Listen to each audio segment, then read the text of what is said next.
Friends, welcome to Bengal food diaries channel. শীতের নতুন ছোট আলু দিয়ে আলুর দম, রুটি, পরোটা কিংবা মুড়ি সবার সাথে খেতে কিন্তু ব্যাপক লাগে। আবার চাইলে ভাতের সাথেও চালিয়ে নিতে পারেন। ভিডিওটা অবশ্যই শেষ পর্যন্ত দেখবেন। বেশ ভালো করে 4 থেকে 5 বার আলু ধুয়ে নিয়েছি। কড়াইয়ের জল গরম হতে বসিয়ে এবার পরিষ্কার করে রাখা আলু ও সাথে নুন দিয়ে সেদ্ধ হতে বসিয়ে দেব। সেদ্ধ হয়েছে কিনা একটা ফর্কের সাহায্যে চেক করে নেব।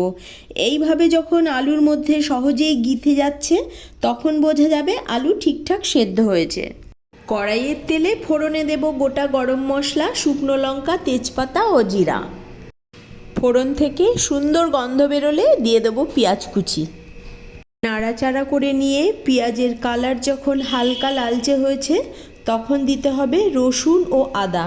আদা রসুন কিছুক্ষণ নাড়াচাড়া করে নিয়ে দিতে হবে টমেটো পেস্ট, হলুদ গুঁড়ো, রেড চিলি পাউডার ও পরিমাণ মতো নুন। গ্যাসের ফ্লেম মিডিয়ামে রেখে এবার মশলা কষে নিতে হবে। সেদ্ধ আলুর খোসা এতটাই পাতলা যে ছুলে নেওয়ার প্রয়োজনই হবে না। মশলা আমার প্রায় কষে এসেছে, সেই সময় দিয়ে দেবো সেদ্ধ আলু। মশলার সাথে আলু কষে নিতে হবে। দিচ্ছি কাঁচা লঙ্কা বাটা। মশলা সমেত আলু কষানো হয়ে গেছে, দিয়ে দিচ্ছি গরম জল। ঠান্ডা জল দিলে কিন্তু আলু শক্ত হয়ে যাবে। দিচ্ছি গোলমরিচ গুঁড়ো।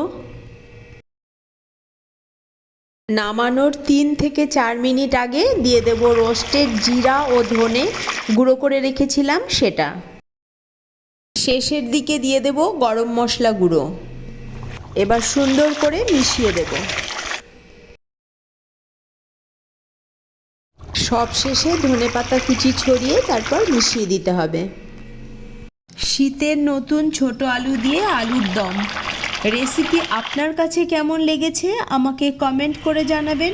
যদি ভালো লেগে থাকে একটা লাইক করে দেবেন, ফ্যামিলি ও ফ্রেন্ডসদের সাথে শেয়ার করে দেবেন। চ্যানেলে নতুন বন্ধু হলে চ্যানেলটিকে সাবস্ক্রাইব করে আমাকে সাপোর্ট করবেন। আবার আসবো নতুন কোনো রেসিপির সাথে। ভালো থাকবেন, সাথে থাকবেন।